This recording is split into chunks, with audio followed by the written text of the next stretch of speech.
Welcome to the Forest Path Podcast, a podcast sharing the teachings of awakened meditation masters of the modern era, direct to your mobile device via your favourite podcasting app so that you can listen to Dhamma wherever you are.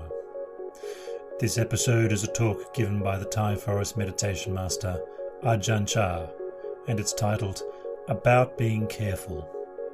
It was first published as part of the book The Collected Teachings of Ajahn Chah, which is made available by Aruna Publications.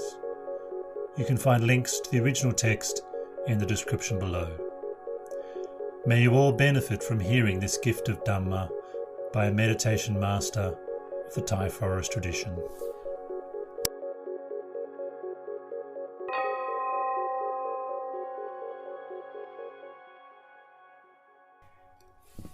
About Being Careful by Ajahn Chah. The Buddha taught to see the body in the body. What does this mean? We are all familiar with the parts of the body, such as hair, nails, teeth and skin. So how do we see the body in the body? If we recognize all these things as being impermanent, unsatisfactory and not self, that's what is called seeing the body in the body. Then it isn't necessary to go into detail and meditate on the separate parts. It's like having fruit in a basket. If we have already counted the pieces of fruit, then we know what's there, and when we need to, we can pick up the basket and take it away, and all the pieces come with it. We know the fruit is all there, so we don't have to count it again. Having meditated on the 32 parts of the body, and recognize them as something not stable or permanent, we no longer need to weary ourselves separating them like this and meditating in such details, just as we don't have to dump all the fruit out of the basket and count it again and again. But we do carry the basket along to our destination, walking mindfully and carefully, taking care not to stumble and fall. When we see the body in the body, which means we see the Dhamma in the body, knowing our own and others' bodies as impermanent phenomena, we don't need detailed explanations. Sitting here, we have mindfulness constantly in control, knowing things as they are. Meditation then becomes quite simple. It's the same if we meditate on Buddho. If we understand what Buddho really is, we don't need to repeat the word Buddho. It means having full knowledge and firm awareness. This is meditation. Still, meditation is generally not well understood. We practice in a group, but we often don't know what it's all about. Some people think meditation is really hard to do. I come to the monastery, but I can't sit. I don't have much endurance. My legs hurt, my back aches. I'm in pain all over. So they give up on it, and they don't come anymore, thinking they can't do it. But in fact, samadhi is not sitting. Samadhi isn't walking. It isn't lying down or standing. Sitting, walking, closing the eyes, opening the eyes, these are all mere actions. Having your eyes closed doesn't necessarily mean you're practicing samadhi. It could just mean that you're drowsy and dull. If you're sitting with your eyes closed but you're falling asleep, your head bobbing all over and your mouth hanging open, that's not sitting in samadhi. It's sitting with your eyes closed. Samadhi and eyes closed are two separate matters. Real samadhi can be practiced with eyes open or eyes closed. You can be sitting, walking, standing, or lying down. Samadhi means the mind is firmly focused, with all-encompassing mindfulness, restraint, and caution. You are constantly aware of right and wrong, constantly watching all conditions arising in the mind. When it shoots off to think of something, having a mood of aversion or longing, you are aware of that. Some people get discouraged. I just can't do it. As soon as I sit, my mind starts thinking of home. That's evil. Hey, if just that much is evil, the Buddha never would have become the Buddha. He spent 5 years struggling with his mind, thinking of his home and his family. It was only after 6 years that he awakened. So some people feel that these sudden arisings of thought are wrong or evil. You may have an impulse to kill someone. but you are aware of it in the next instant. You realize that killing is wrong, so you stop and refrain. Is there harm in this? What do you think? Or if you have a thought about stealing something, and that is followed by a stronger recollection that to do so is wrong, and so you refrain from acting on it, is that bad karma? It's not that every time you have an impulse you instantly accumulate bad karma. Otherwise, how could there be any way to liberation? Impulses are merely impulses. Thoughts are merely thoughts. In the first instance, you haven't created anything yet. In the second instance, if you act on it with body, speech or mind, then you are creating something. Avijja has taken control. If you have the impulse to steal, and then you are aware of yourself, and aware that this would be wrong, this is wisdom, and there is vijja instead. The mental impulse is not consummated. This is timely awareness, wisdom arising and informing our experience. If there is the first mind moment of wanting to steal something and then we act on it, that is the dharma of delusion. The actions of body, speech and mind that follow the impulse will bring negative results. This is how it is. Merely having the thoughts is not negative karma. If we don't have any thoughts, how will wisdom develop? Some people simply want to sit with a blank mind. That's wrong understanding. I'm talking about samadhi that is accompanied by wisdom. In fact, the Buddha didn't wish for a lot of samadhi. He didn't want jhana and samapatti. He saw samadhi as one component factor of the path. Sila, samadhi and panya are components or ingredients, like ingredients used in cooking. We use spices in cooking to make food tasty. The point isn't the spices themselves, but the food we eat. Practicing samadhi is the same. The Buddha's teachers, Uddaka and Alara, put heavy emphasis on practicing the jhana and attaining various kinds of powers like clairvoyance. But if you get that far, it's hard to undo. Some places teach this deep tranquility to sit with delight in quietude. The meditators then get intoxicated by their samadhi. If they have sila, they get intoxicated by their sila. If they walk the path, they become intoxicated by the path, dazzled by the beauty and wonders they experience, and they don't reach the real destination. The Buddha said that this is a subtle error. Still, it's correct for those on a course level. But actually what the Buddha wanted for us to have was an appropriate level of samadhi without getting stuck there. After we train in and develop samadhi, then samadhi should develop wisdom. Samadhi that is on the level of samatha, tranquility, is like a rock covering grass. The samadhi that is sure and stable, even when the eyes are opened, wisdom is there. When wisdom has been born, it encompasses and knows all things. So the teacher did not want those refined levels of concentration and cessation because they become a diversion and then one forgets the path. So it is necessary not to be attached to sitting or any other particular posture. Samadhi doesn't reside in having the eyes closed, the eyes open, or in sitting, standing, walking, or lying down. Samadhi pervades all postures and activities. Older persons, who often can't sit very well, can contemplate especially well and practice samadhi easily. They too can develop a lot of wisdom.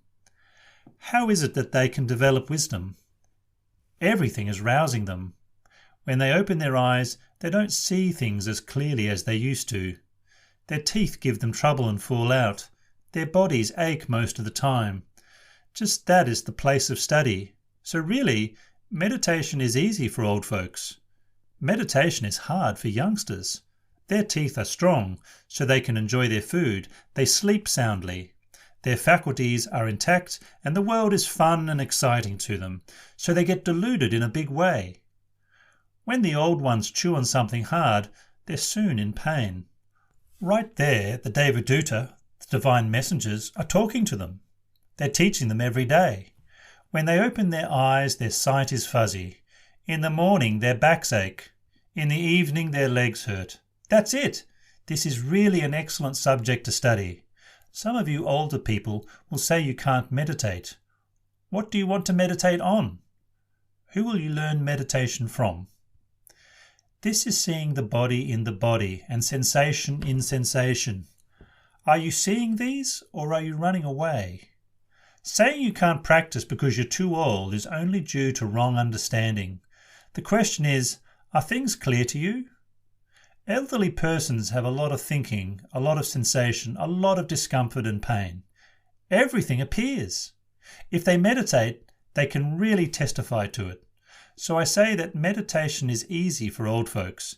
They can do it best. Everyone says, when I'm old, I'll go to the monastery.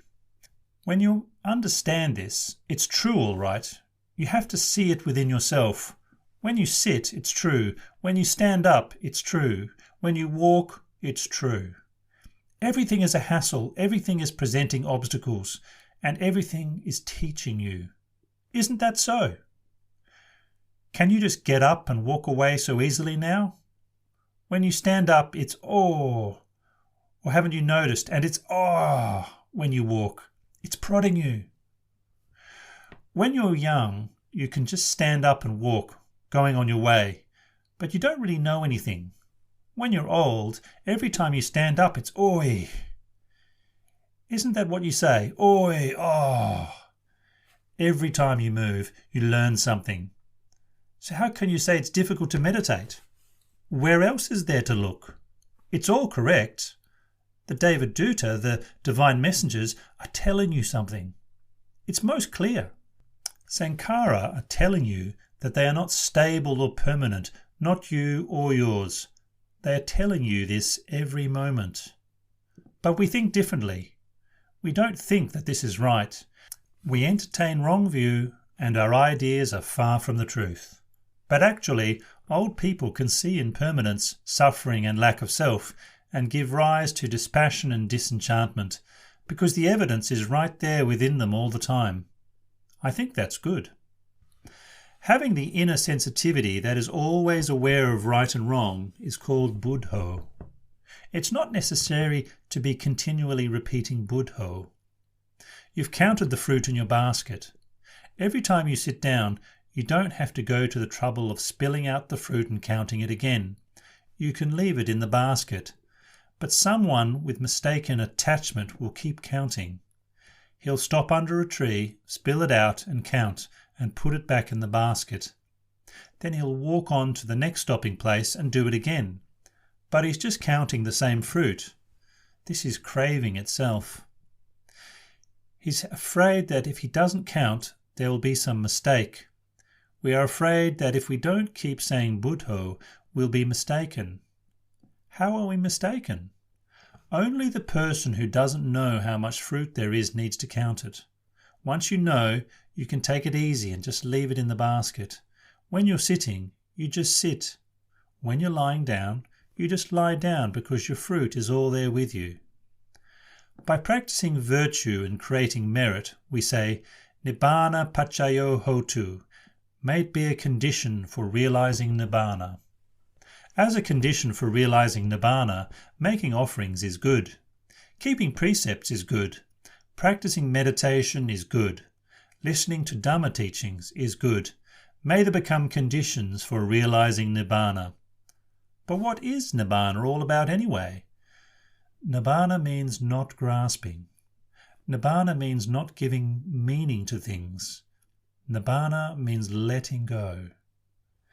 Making offerings and doing meritorious deeds, observing moral precepts and meditating on loving kindness, all these are for getting rid of defilements and craving, for not wishing for anything, not wishing to be or become anything, for making the mind empty, empty of self-cherishing, empty of concepts of self and other.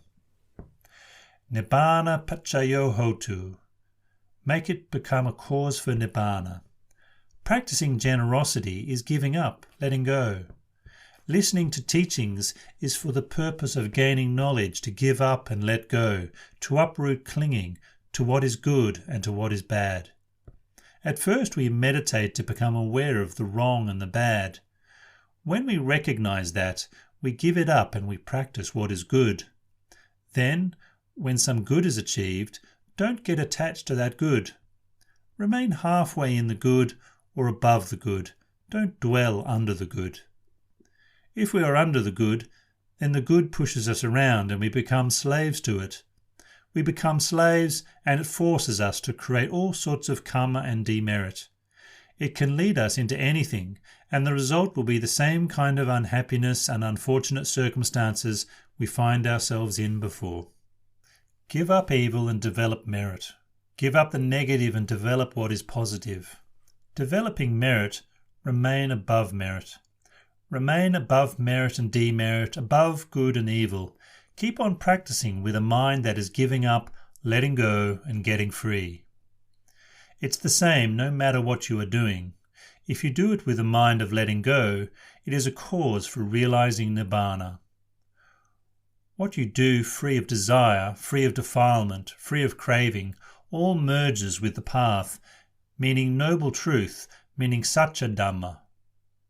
The Four Noble Truths are having the wisdom that knows tanha, craving, which is the source of dukkha, suffering. Kama tanha, sensual craving, bhava tanha, craving for existence, and vibhava tanha, craving for non-existence, these are the origination, the source. If you are wishing for anything or wanting to be anything, you are nourishing dukkha, bringing dukkha into existence, because this is what gives birth to dukkha. These are the causes.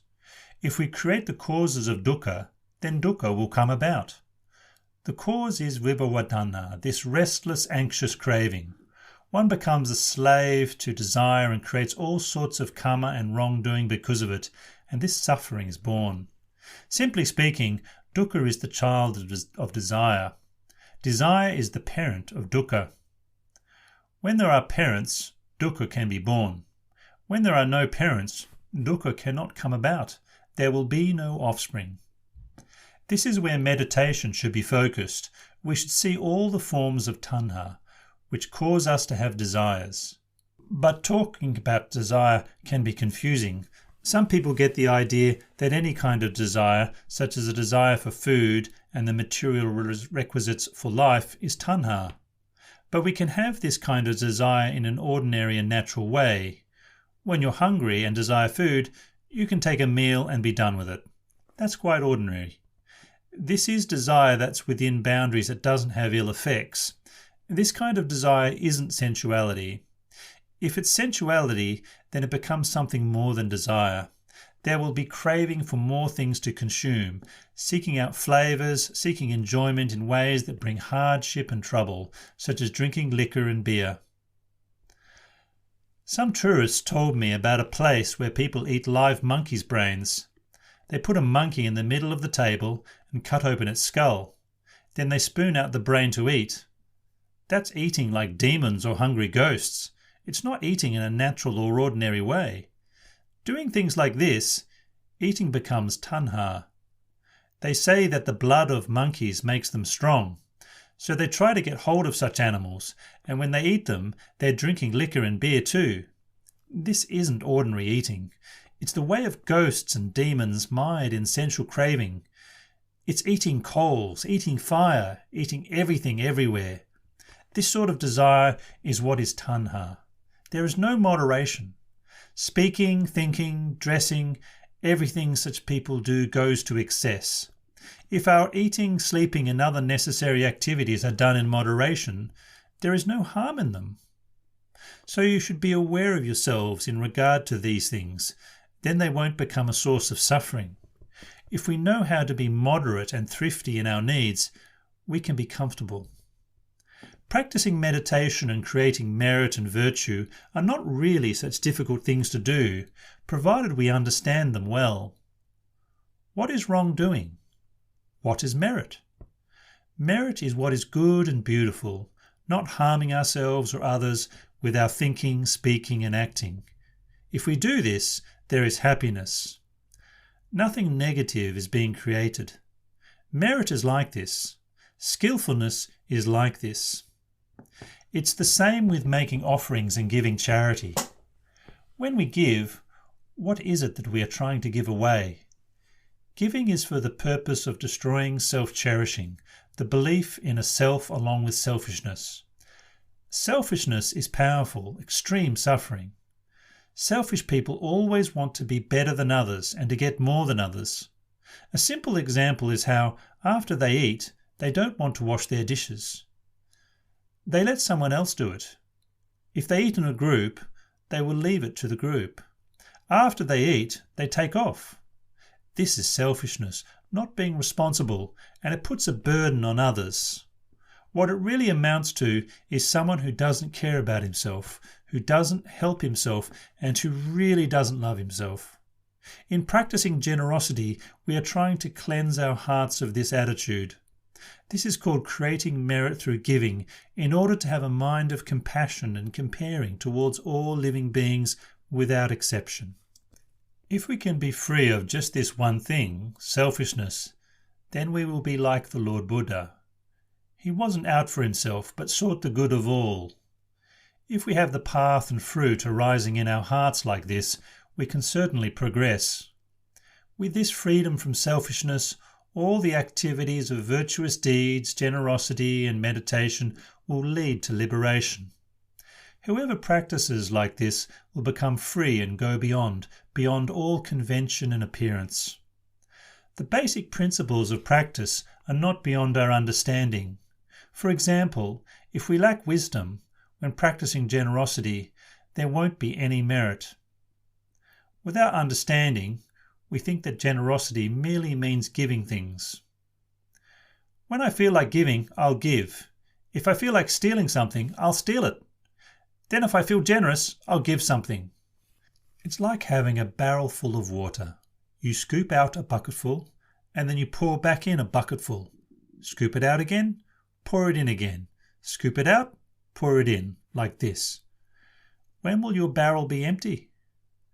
Can you see an end to it? Can you see such a practice becoming a cause for realizing Nirvana? Will the barrel become empty? One scoop out, one scoop in. Can you see when it will be finished?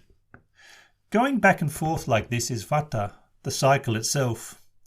If we're talking about really letting go, giving up good as well as evil, there's only scooping out. Even if there's only a little bit, you scoop it out. You don't put in anything more, and you keep scooping out. Even if you only have a small scoop to use, you do what you can, and in this way, the time will come when the barrel is empty. If you're scooping out a bucket and pouring back in a bucket, scooping out and then pouring back, well, think about it. When will you see an empty barrel? This Dhamma isn't something distant. It's right here in the barrel. You can do it at home. Try it. Can you empty out a water barrel like that? Do it all day tomorrow and see what happens. Giving up all evil, practicing what is good, purifying the mind. We give up wrongdoing first, and then start to develop the good. What is the good and meritorious? Where is it? It's like fish in the water. If we scoop all the water out, we'll get all the fish. That's a simple way to put it. If we scoop out and pour back in, the fish remain in the barrel. If we don't remove all the forms of wrongdoing, we won't see merit and we won't see what is true and right. Scooping out and pouring back, scooping out and pouring back, we only remain as we are. Going back and forth like this, we only waste our time, and whatever we do is meaningless. Listening to teachings is meaningless. Making offerings is meaningless. All our efforts to practice are in vain. We don't understand the principles of the Buddha's way, so our actions don't bear the desired fruit. When the Buddha taught about practice, he wasn't only talking about something for ordained people. He was talking about practicing well, practicing correctly. Supatipanno means those who practice well. Ujjupatipanno means those who practice directly. Nyayapatipanno means those who practice for the realization of path, fruition and nibbana. Samichipatipanno are those who practice inclined towards the truth. It could be anyone. These are the Sangha of true disciples, Savaka, of the Lord Buddha. Lay women living at home can be savaka. Laymen can be savaka. Bringing these qualities to fulfillment is what makes one savaka. One can be a true disciple of the Buddha and realize enlightenment. Most of us in the Buddhist fold don't have such complete understanding. Our knowledge doesn't go this far. We do our various activities thinking that we will get some kind of merit from them. We think that listening to teachings or making offerings is meritorious. That's what we're told. But someone who gives offerings to get merit is making bad karma. You can't quite understand this. Someone who gives in order to get merit has instantly accumulated bad karma. If you give in order to let go and free the mind, that brings you merit. If you do it to get something, that's bad karma. Listening to teachings to really understand the Buddha's way is difficult.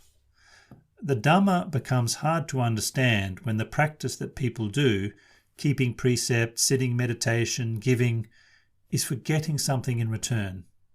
We want merit, we want something. Well, if something can be obtained, who gets it? We get it. When that is lost, whose thing is it that's lost? The person who doesn't have something doesn't lose anything. And when it's lost, who suffers over it?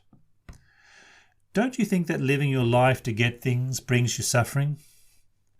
Otherwise, you can just go on as before, trying to get everything. And yet, if we make the mind empty, then we gain everything. Higher realms, Nibbana, and all the accomplishments, we gain all of it. In making offerings, we don't have any attachment or aim. The mind is empty and relaxed. We can let go and put down. It's like carrying a log and complaining it's heavy. If someone tells you to put it down, you'll say, "If I put it down, I won't have anything." Well, now you do have something. You have heaviness.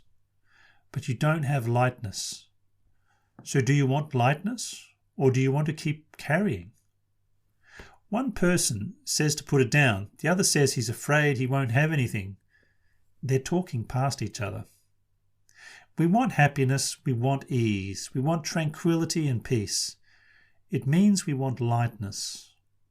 We carry the log, and then someone sees us doing this and tells us to drop it.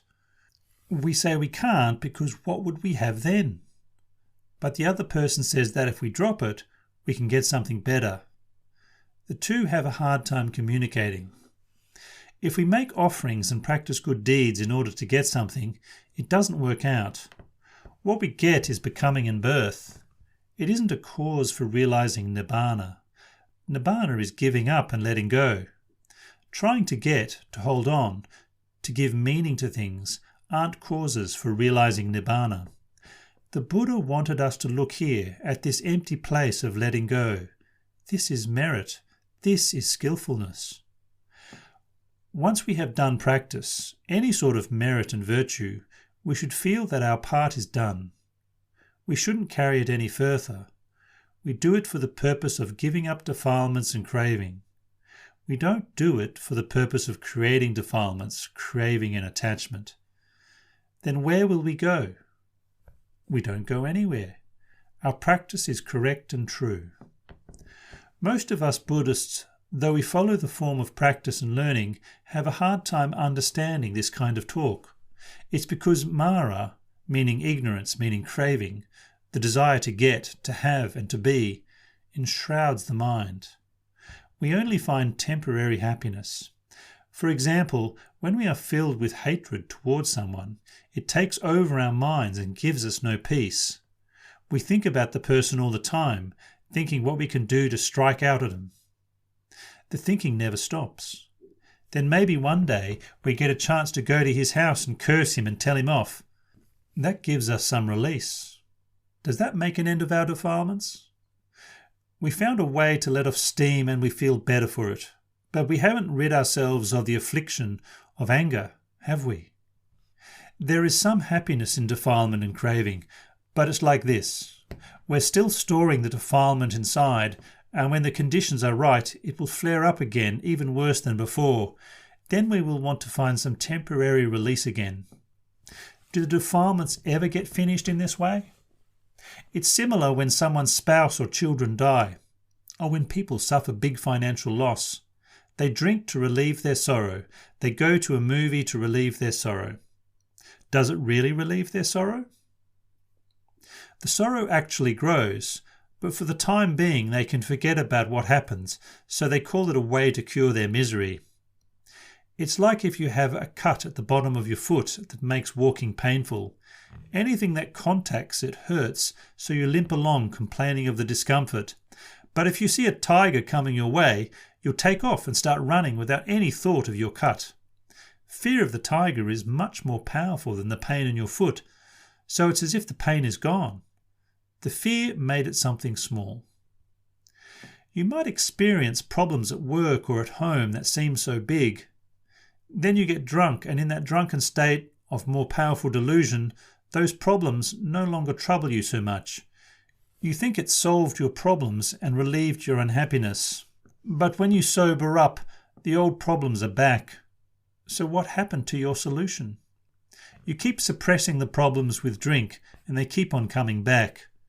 You might end up with cirrhosis of the liver, but you don't get rid of the problems, and then one day you're dead. There is some comfort and happiness here. It's the happiness of fools. It's the way that fools stop their suffering. There's no wisdom here. These different confused conditions are mixed in the heart that has a feeling of well-being. If the mind is allowed to follow its moods and tendencies, it feels some happiness. But this happiness is always storing unhappiness within it. Each time it erupts, our suffering and despair will be worse. It's like having a wound. If we treat it on the surface but inside it's still infected, it's not cured. It looks okay for a while, but when the infection spreads, we have to start cutting. If the inner infection is never cured, we can be operating on the surface again and again with no end in sight. What can be seen from the outside may look fine for a while, but inside it's the same as before. The way of the world is like this. Worldly matters are never finished. So the laws of the world in the various societies are constantly resolving issues. New laws are always being established to deal with different situations and problems. Something is dealt with for a while, but there's always a need for further laws and solutions. There's never the internal resolution, only surface improvement. The infection still exists within, so there's always need for more cutting. People are only good on the surface, in their words and their appearance. Their words are good and their faces look kind, but their minds aren't so good. When we get on the train and see some acquaintance there, we say, "Oh, how good to see you. I've been thinking about you a lot lately. I've been planning to visit you." But it's just talk. We don't really mean it. We're being good on the surface, but we're not so good inside. We say the words, but then as soon as we've had a smoke and taken a cup of coffee with him, we split. Then if we run into him one day in the future, we'll say the same things again. "Hey, good to see you. How have you been? I've been meaning to visit you, but I just haven't had the time." That's the way it is. People are superficially good, but they're usually not so good inside. The great teacher taught Dhamma and Vinaya. It is complete and comprehensive. Nothing surpasses it, and nothing in it needs to be changed or adjusted, because it is the ultimate. It's complete. So this is where we can stop. There's nothing to add or subtract, because it is something of the nature not to be increased or decreased. It is just right. It is true. So we Buddhists come to hear Dhamma teachings and study to learn these truths. If we know them, then our minds will enter the Dhamma. The Dhamma will enter our minds. Whenever a person's mind enters the Dhamma, that person has well-being, that person has a mind at peace. The mind then has a way to resolve difficulties, but has no way to degenerate. When pain and illness afflict the body, the mind has many ways to resolve the suffering. It can resolve it naturally, understanding this as natural and not falling into depression or fear over it. Gaining something, we don't get lost in delight. Losing it, we don't get excessively upset, but rather we understand that the nature of all things is that, having appeared, they then decline and disappear. With such an attitude, we can make our way in the world. We are lokavidu, knowing the world clearly. Then samudaya, the cause of suffering, is not created, and tanha is not born. There is vijja, knowledge of things as they really are, and it illumines the world. It illumines praise and blame. It illumines gain and loss. It illumines rank and disrepute. It clearly illumines birth, aging, illness, and death in the mind of the practitioner. That is someone who has reached the Dhamma. Such people no longer struggle with life and are no longer constantly in search of solutions. They resolve what can be resolved, acting as is appropriate. That is how the Buddha taught. He taught those individuals who could be taught. Those who could not be taught, he discarded and let go of. Even had he not discarded them, they were still discarding themselves, so he dropped them. You might get the idea from this that the Buddha must have been lacking in metta to discard people. Hey, if you toss out a rotten mango, are you lacking in metta? You can't make any use of it, that's all. There was no way to get through to such people. The Buddha is praised as one with supreme wisdom. He didn't merely gather everyone and everything together in a confused mess. He was possessed of the divine eye and could clearly see all things as they really are. He was the knower of the world. As the knower of the world, he saw danger in the round of samsara. For us who are his followers, it's the same. Knowing all things as they are will bring us well-being. Where exactly are those things that cause us to have happiness and suffering? Think about it well. They are only things that we create ourselves. Whenever we create the idea that something is us or ours, we suffer. Things can bring us harm or benefit depending on our understanding. So the Buddha taught us to pay attention to ourselves, to our own actions and to the creations of our minds. Whenever we have extreme love or aversion to anyone or anything, whenever we are particularly anxious, that will lead us into great suffering. This is important, so take a good look at it. Investigate these feelings of strong love or aversion and then take a step back. If you get too close, they'll bite. Do you hear this? If you grab at and caress these things, they bite and they kick. When you feed grass to your buffalo, you have to be careful. If you're careful when it kicks out, it won't kick you. You have to feed it and take care of it, but you should be smart enough to do that without getting bitten. Love for children, relatives, wealth, and possessions will bite. Do you understand this? When you feed it, don't get too close. When you give it water, don't get too close. Pull on the rope when you need to. This is the way of Dhamma, recognizing impermanence, unsatisfactoriness, and lack of self, recognizing the danger and employing caution and restraint in a mindful way. Ajahn Tongrat didn't teach a lot. He always told us, be really careful, be really careful. That's how he taught. Be really careful. If you're not really careful, you'll catch it on the chin. This is really how it is. Even if he didn't say it, it's still how it is. If you're not really careful, you'll catch it on the chin.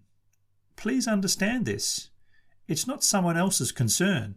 The problem isn't other people loving or hating us. Others far away somewhere don't make us create karma and suffering. It's our possessions, our homes, our families where we have to pay attention. Or what do you think? These days, where do you experience suffering? Where are you involved in love, hate, and fear? Control yourselves. Take care of yourselves. Watch out you don't get bitten. If they don't bite, they might kick. Don't think that these things won't bite or kick. If you do get bitten, make sure it's only a little bit. Don't get kicked or bitten to pieces. Don't try to tell yourselves there's no danger. Possessions, wealth, fame, loved ones, all of these can kick and bite if you're not mindful. If you are mindful, you'll be at ease. Be cautious and restrained. When the mind starts grasping at things and making a big deal out of them, you have to stop it. It will argue with you, but you have to put your foot down. Stay in the middle as the mind comes and goes. Put sensual indulgence away on one side, put self-torment away on the other side. Put love to one side, hate to the other side. Put happiness to one side, suffering on the other side. Remain in the middle without letting the mind go in either direction. Like these bodies of ours, earth, water, fire and wind, where is the person? There isn't any person. These few different things are put together and it's called a person. That's a falsehood. It's not real. It's only real in the way of convention.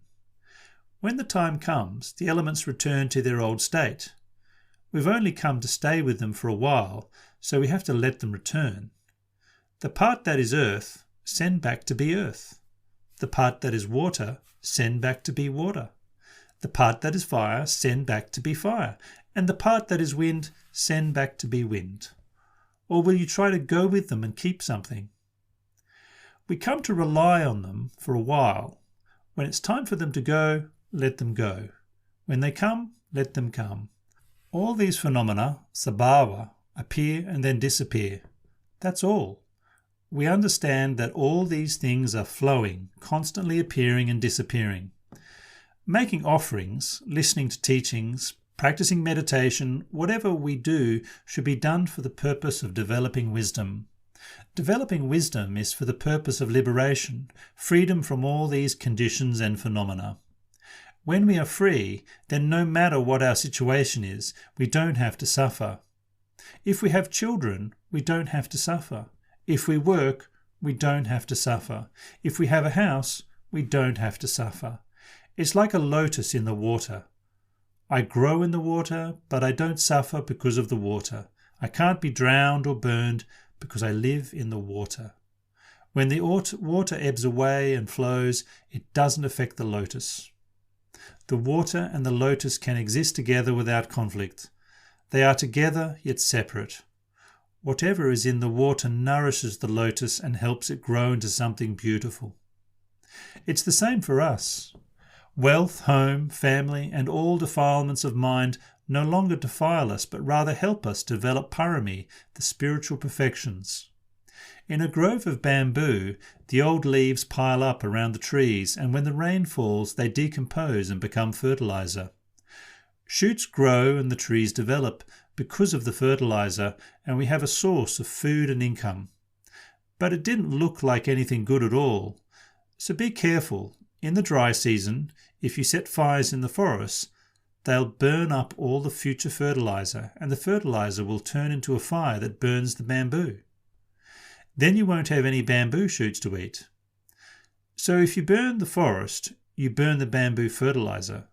If you burn the fertilizer, you burn the trees and the grove dies. Do you understand? You and your families can live in happiness and harmony with your homes and possessions, free of danger from floods or fire. If a family is flooded or burned, it is only because of the people in that family. It's just like the bamboo's fertilizer. The grove can be burned because of it, or the grove can grow beautifully because of it. Things will grow beautifully, and then not beautifully, and then become beautiful again. Growing and degenerating, then growing again and degenerate again. This is the way of worldly phenomena. If we know growth and degeneration for what they are, we can find a conclusion to them. Things grow and reach their limit. Things degenerate and reach their limit. But we remain constant. It's like when there was a fire in Ubon City. People bemoaned the destruction and shed a lot of tears over it. But things were rebuilt after the fire, and the new buildings are actually bigger and a lot better than what we had before, and people enjoy the city more now. This is how it is with the cycles of loss and development. Everything has its limits, so the Buddha wanted us always to be contemplating. While we still live, we should think about death. Don't consider it something far away. If you're poor, don't try to harm or exploit others. Face the situation and work hard to help yourself. If you're well off, don't become forgetful in your wealth and comfort. It's not very difficult for everything to be lost. A rich person can become a pauper in a couple of days. A pauper can become a rich person. It's all owing to the fact that these conditions are impermanent and unstable. Thus, the Buddha said, Pamado muchano padang. Heedlessness is the way to death. The heedless are like the dead. Don't be heedless. All beings and all sankhara are unstable and impermanent. Don't form any attachment to them. Happy or sad, progressing or falling apart, in the end it all comes to the same place. Please understand this. Living in the world and having this perspective, we can be free of danger. Whatever we may gain or accomplish in the world because of our good karma is still of the world and subject to decay and loss, so don't get too carried away by it. It's like a beetle scratching at the earth. It can scratch up a pile that's a lot bigger than itself, but it's still only a pile of dirt. If it works hard, it makes a deep hole in the ground, but it's still only a hole in dirt. If a buffalo drops a load of dung there, it will be bigger than the beetle's pile of earth, but it still isn't anything that reaches to the sky. It's all dirt. Worldly accomplishments are like this. No matter how hard the beetles work, they're just involved in dirt, making holes and piles. People who have good worldly karma have the intelligence to do well in the world, but no matter how well they do, they're still living in the world. All the things they do are worldly and have their limits, like the beetle scratching away at the earth. The hole may go deep, but it's in the earth. The pile may get high, but it's just a pile of dirt. Doing well, getting a lot, we're just doing well and getting a lot in the world. Please understand this and try to develop detachment. If you don't gain much, be contented, understanding that it's only the worldly. If you gain a lot, understand that it's only the worldly. Contemplate these truths and don't be heedless. See both sides of things, not getting stuck on one side. When something delights you, hold part of yourself back in reserve, because that delight won't last. When you are happy, don't go completely over to its side, because soon enough you'll be back on the other side with unhappiness.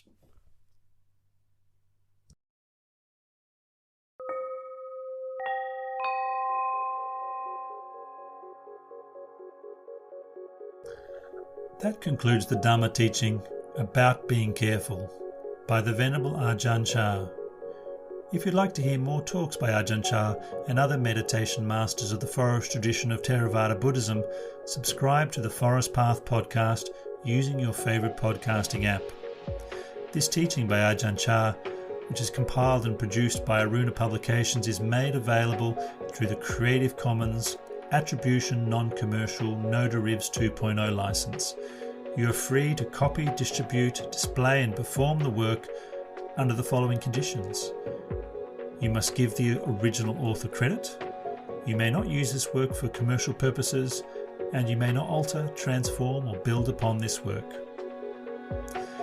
You can find out more about the Forest Path podcast by going to the link in the description below this episode, where you can find information about previous episodes and teachers, as well as English translations in text. The Forest Path podcast is part of the Everyday Dhamma network. If you go to everydaydhamma.net, you can discover more about the 3 other podcasts in the network also. This podcast is produced and narrated by Sol Hannah. If you like these audio resources that I'm making available for free in a convenient podcast format, you may want to become a supporter or even a member of the Everyday Dhamma network in the Ko-Fi Creators platform. Thanks for listening. May you all experience insight and peace.